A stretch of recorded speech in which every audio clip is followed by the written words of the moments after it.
Dylan was practicing his golf swing in the front yard when he swung too hard and sent the ball straight through his neighbor's window. Panicking, he ran over and rang the doorbell several times.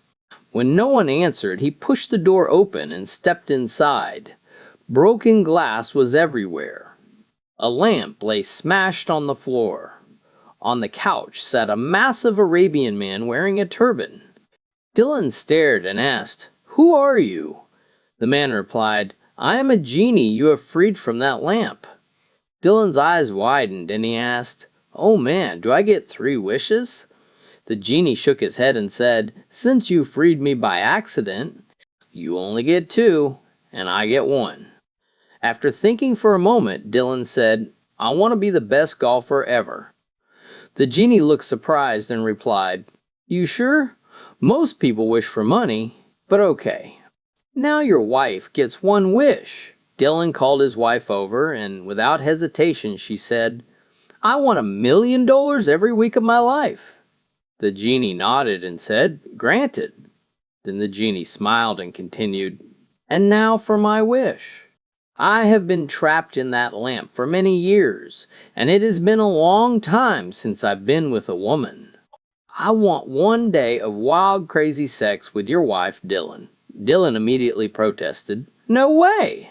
The genie raised an eyebrow and replied, "Not even for $1,000,000 a week?" Dylan turned to his wife. She hesitated, then said, "I guess for all that, I should.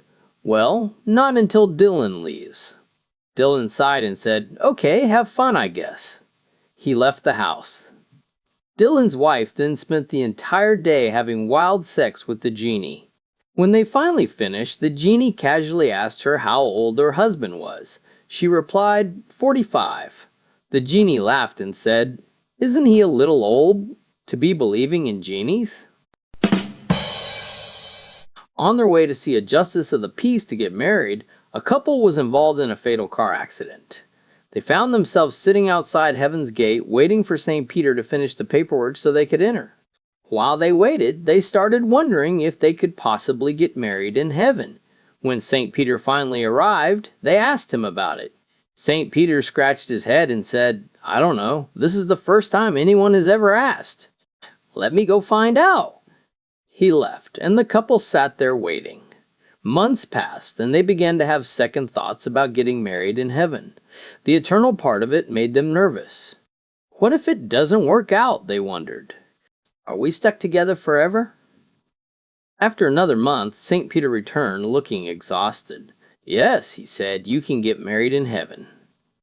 "Great," the couple replied, "but what if things don't work out? Could we also get a divorce in heaven?" St. Peter suddenly turned red and slammed his clipboard to the ground. "What's wrong?" the frightened couple asked. "Geez!" St. Peter exclaimed. "It took me 3 months to find a priest up here. Do you have any idea how long it's going to take for me to find a lawyer?"